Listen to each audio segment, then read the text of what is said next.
الفيسبوك أستاذ عمر، هل مضبوط يعني تنقلت بعض الصفحات الأندية أخرى يعني من نادي الاتحاد راسل شركة المدار بخصوص دعم، هل هي الورقة؟ لا، هذا استحقاقات المدار والبيانة. النادي الأهلي ونادي الاتحاد والنادي السويحلي مصراتة والنادي الأهلي بنغازي، هذه قيمة في الميزانية موجودة. هم الآن وزير الاتصالات سمح الله جمد هذا الموضوع. أنت الآن بعد تبدأ موجود تنقل في مباراة مثلا قناة ليبيا 1، يعني أكثر من مرة ويجيبوا في أشياء الاتحاد وينزلوا في شعارات المدار والبيانة، مش من حقهم مثلا. فهمت كيفهم؟ صحيح. ايه تو انت هذا انت الان دخلت في انت يوم اللي انا تنقل لي المباراه بتاعي او تنقل لي حتى مؤتمر صحفي، اذا هذه المحطه ما اعطتش استحقاق للانديه، هو يقول انا متعاقد مثلا مع المدار ولا البيانه تنزلها في اعلانات، ما تنزلش لها وقت موضوع الاستحقاق لنادي الاتحاد وحتى في مؤتمر صحفي. هذه حقوق، وبعدين هذه نازله في الميزانيات بتاعهم، نازله في ميزانيات الرعايه، قيمه معينه نازله في الميزانيات. فالدعم مش انا اللي طلبتها، هم طلبوا منا، قالوا دول رساله، بلغوني قالوا دول رساله، مش نقول لا لا شكرا بارك الله فيكم، مضبوط. شكرا بارك الله أصلا فيكم. مراسلة الشركات الخاصة والشركات العامة عادية يعني بالنسبة للنادي لا يعني احنا لا نتسوى، ومش احنا الدوله اللي هي مفروض عليها واجب وطني في اتجاه النادي واللي يمثل في بدون طلب ليبيا. يعني تدعم. المفروض الى الان دينار واحد، ووعدوا في وعود. احنا الادارات السابقه قضوا ملايين، احنا ولا 10 دينار. يعني بنجي نقول والله الدوله بتدفع ولا ارجوك ما تدفعي ليش؟ لا، هذا مش لعمر، للنادي الاتحاد، هذا حق نادي الاتحاد على الدوله. وللاسف الشديد ما دفعوش الى الان ولا ملي. الشكاوي كثرت على نادي الاتحاد من الفيفا، حتى ان البعض يعني بدا يقول ان بلاتر عرف نادي الاتحاد وترك الشكاوي يعني حاليا. اكثر من لاعب رفع شكوى على فريق الاتحاد على قد تكون عيوب من الاداره السابقه. الحل استاذ عمر بصفتك رئيس نادي الاتحاد، انت حاليا يعني رئيس نادي الاتحاد يعني بتتحمل كافه المسؤوليات يعني حتى يعني في حاله عدم تجاوب الاداره السابقه، انت راسلت الاداره السابقه انك تتحمل مسؤوليتك في حاله عدم تجاوب الاداره السابقه، كيف يكون الحل؟ مكالمه تطمينيه للجميع. هي حقيقه الاداره السابقه وعدت وعود انها تعالج الموضوع. يعني نفرض الاسوء، الاسوء لان الوعود كثرت من الاداره السابقه، ما عندناش خيار الا احنا نتابع الموضوع بكل احترافيه، لان الموضوع محتاج الا نوقفوا فيه. لأن موضوع بداية الاستحقاق الدفع يوم 12/5، 12/5، وهو بصراحة الضحية اللي مشت فيها الإدارة السابقة، وما كانش أنت يكون هذه الإشكالية متاع الغنيين الآن ملحين بنوقع لهم بفسخ بالتراضي. هذه الإشكالية الآن كأنها تو التاريخ يعود نفسه، كأن التاريخ إذا الاتحاد الدولي يقول لك يا نادي ما تدفعش إلا عن طريق الحسابات، تجي أنت تدفع لها الكاش، تستغل الورقة هذه بمآرب شخصية، مش بتدمر أنت أشخاص معينين، بتدمر النادي، تقول لا لا تلعب على العقولة، خذ كاش ما تاخذش وردة. هذا الاتحاد الدولي يقول لك هيك. هذه المشاكل الآن نقع فيها، ينقد مصاحب العاطفة، اللي بيرضى اللي مش يرضى هو حر. كلمة استاذ عمر، لن تسلط عقوبات طالما عمر رئيس نادي الاتحاد. والله أتمنى من الله سبحانه وتعالى أن ربي يوفقنا. بالنسبة في الثلاثة هذوما أنا أتحمل مسؤوليتهم الكاملة وحنعاقبهم، مش حياخذوا مني. انت ممكن تسمع تو مداخله لسليمان الحاج انه مستعجل في اني نوقع لهم بالتراضي، قلت له لا وقفوا شويه، ممكن نفكر في واحد بس، اما الاخرين اذا هم عندهم حقوق حياخذوه من نادي الاتحاد. باقي المشاكل باقي المشاكل نتاع الرياضيين حنتابعهم بطريقه. احنا درنا الان لجنه فيها مجموعه من الاشخاص يتابعوا الملف جيدا، اني دائما نحط المسؤوليه يعني قدام الكل ونرفعها كلنا مع بعضنا نرفعها. ربما احنا نوصلوا بجديه ممكن نطلع منها مساله موضوع الفيفا بتاع السيد البرتغالي. تصور انت البرتغالي يتبع فيا من دوله لدوله باش تعرف ان في خليه في ليبيا اتغدي فيه. تخيل ان نفتح في تليفوناتي الاجنبيه كل من وقتي، وهذا عندي موجود. نطلع من تونس نمشي لاسطنبول، نحل اسطنبول نجيني رساله وكأنه موجود. نطلع من اسطنبول نمشي القاهره نلقى رساله. من القاهره جيت ليبيا، جيت تونس فتحت رساله، تونس مشيت راس جدير جتني رساله. يعني كان اللي حواليا هم اللي يبلغوا فيه اول باول.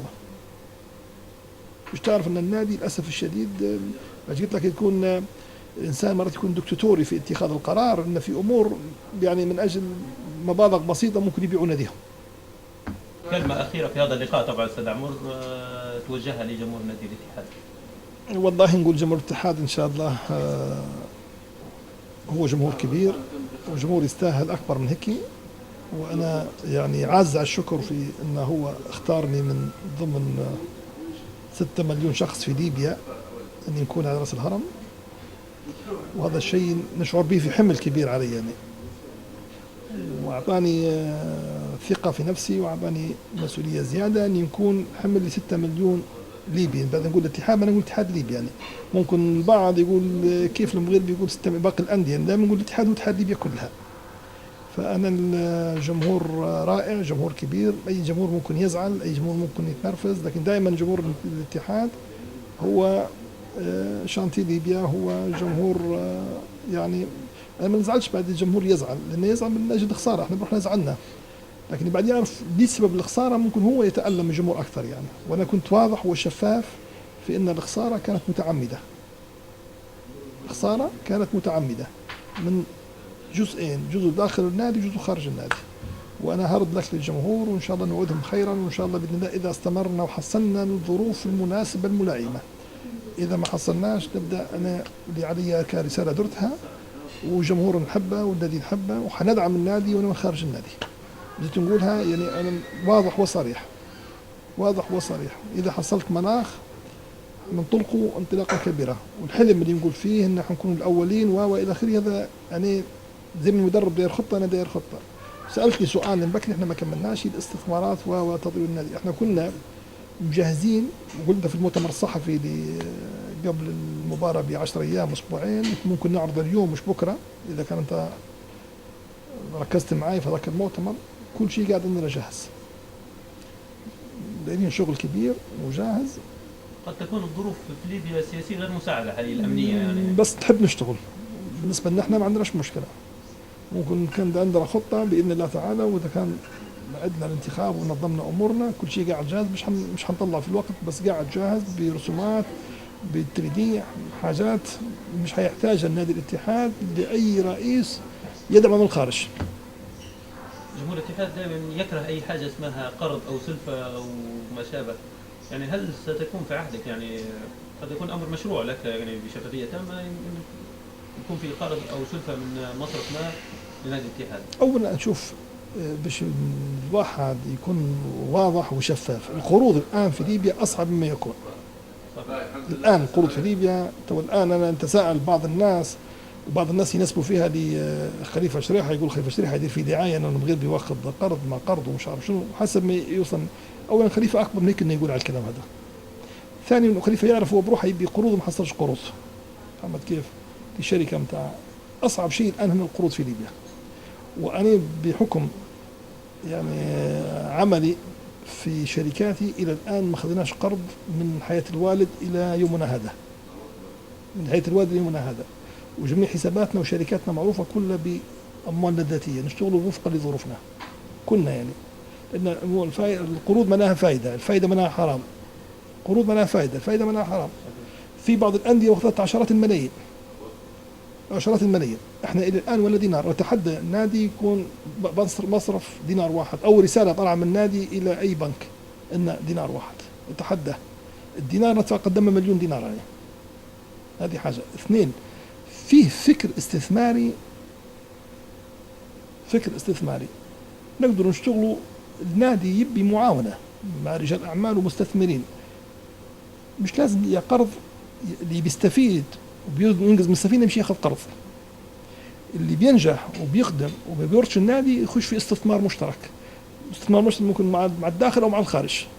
هذه لعبتنا احنا، هذه لعبتنا احنا، واحنا الحمد لله رب العالمين متميزين في الاستثمار. وتعرف رجال أعمال ليبيا احنا كيف متميزين في الاستثمار هذا. إذا في 5 في الاستثمار في الفكر الاستثماري في ليبيا حنكون واحد منهم من عبد الله في ليبيا، مش في طرابلس. في 5 في فكر استثماري ويعرفوا حتى اللي أنا يحاربوا فيها. إذا كان في 5 في عبد الله، الأفكار الاستثمارية وكيف نجيب الاستثمار وكيف نخلق شيء من لا شيء، هذا موجود. افضل شيء عند الاتحاد مقوماتها هي الارض موجوده، الباقي مش محتاج بنك، مش محتاج بنك، محتاج فكر استثماري.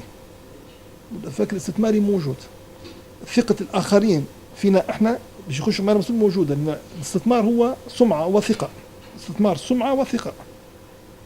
إذا الاثنين هذين موجودات ينطلق الاستثمار.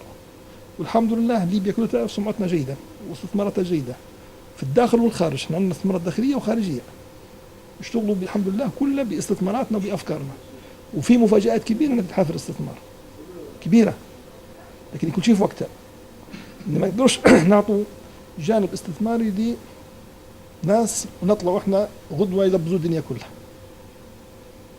إذا احنا موجودين حنشتغلوا بإذن الله بقوة احترافية، مش موجودين النادي كبير وعنده رب كبير، لكن احنا إذا خرجنا ندعم النادي من خارج أروقة النادي، مش حنوقف قلت لك النادي من 2007 وندعم معه. إذا موجدنا حنخدموه بآلية الاستثمارية. وفي بعض الأندية الكبيرة في ليبيا قبل أن نكون رئيس نادي الاتحاد عرضت علي أني نسيلها استثماراتها هنا في طرابلس، سيلها استثماراتها في طرابلس، وأندية كبيرة ومنافسة، وأنا رفضت. الاستثمار ينقود بفكري العبد لله ينفذ نسيبه. كيف إدارة النادي؟ عصب النادي هو الاستثمار. الاستثمار البسيط اللي عندنا لو كان حصل إدارة حكيمة على الأقل 70% من إيراد النادي محقق، مش محتاج لعمر المغيربي لا فلان ولا علان. المبلغ اللي دفعه خليفة ولا دفعه عمر المغيربي ممكن حقوه في عام ونصف في عامين من إيرادة النادي إذا كان حصل إدارة حكيمة. مش ما حاطين الناس مساكين على بسطاء ويمشوا فيهم ويجيبوا فيهم، تعالى غدوة بعد شهر ما عندناش يبيعوا في خلو رجل في شيء ملكنا يباع ويستثمر وينتهك واحنا نتفرج. يباع ويستثمر وينتهك واحنا نستثمر واحنا نتفرج. يبدا النادي شو بالله البربغاندا بتاعت الافارقه اثنين حكايه 30,000 دولار، انت تبين من محل عليه ديون، من محل واحد عليه ديون. اذا كان حقيقه ما فيش فلوس، اذا كان حقيقه احنا ما فيش فلوس كانت هذين ممكن تحلهم بمحل واحد فقط، انت تبي لنا فلوس محله، تبي لنا فلوس من 30 40 جنيه تحس بين المشكله هذه اللي داير البربغاندا والدنيا كلها. صدق هذا انا عندي تقارير وعندي ملموسات. الاستثمار موجود والفكر موجود، نقدر نطلع بنادينا ننطلقوا، نبي بعد تكون اداره محترفه حكيمه نحطها في اول الطريق، ونبدا احنا في اداره استثماريه ننطلقوا بدون قروض. انا ضد القروض، ضد القروض. حتى البنك بيخش مشاركه يتفضل كمشاركه استثماريه وفقا للشريعه الاسلاميه، المرابحه الاسلاميه يتفضل كمرابحه ومشاركه، لكن القرض معناها فائده، الفائده معناها حرام. لكن المرابحه الاسلاميه مثلا يجيك بنك بيخش معك كمرابحه استثماريه مشاركه نديه يتفضل. والان القوانين كلها الان ما هيش متاحه، دائما البنوك الان موخره الى الخلف، والان يشتغلوا كلهم بحرص. بس احنا فينا فرصه، هذا وقت الخدمه، حتى الظروف السياسيه صعبه في ليبيا، بس نقدر نشتغلوا نقدر ننطلقوا، ان الثقه المستثمر الاجنبي او المحلي يثق فينا. كيف نقدر نشتغلوا بعقولنا، نقدر نشتغلوا، وباذن الله تعالى حنصرفوا بعض التسريبات البسيطه اذا ربي سخر ولقينا مناخ مناسب خلال الاسبوعين القادمات، حنصرفوا في بعض التسريبات البسيطه. شنو اول طريقه للاتحاد في الاستثمار؟ والمره الثانيه نشكر جمهورنا على رحابه صدره، وجمهور كبير. ما عندك جمهور وفي رواد، الرواد دائما هم اليومي في النادي وفي الجمهور. انا نوجه الشكر للرواد وللجمهور، الجمهور الكبير على مستوى ليبيا كلها، طرابلس وضواحي طرابلس، والرواد هم الرواد اليوميين اللي هم الان في اروقه نادي الاتحاد. نشكرهم على رحابه صدرهم، وحبيت نوصلهم المعلومه ان خطا متعمد، خطا متعمد في اداره اروقه، باش نقول اداره الكوره، باش من نكبرش الموضوع اكثر من كده، انما خطا متعمد للاسف الشديد دوروا فخ للرياضيين وشربوا الطعام. ان شاء الله ان شاء الله ما يتكرر باذن الله تعالى. ان شاء الله. نشكرك. سلمك. هاي بارك الله الله يسلمك.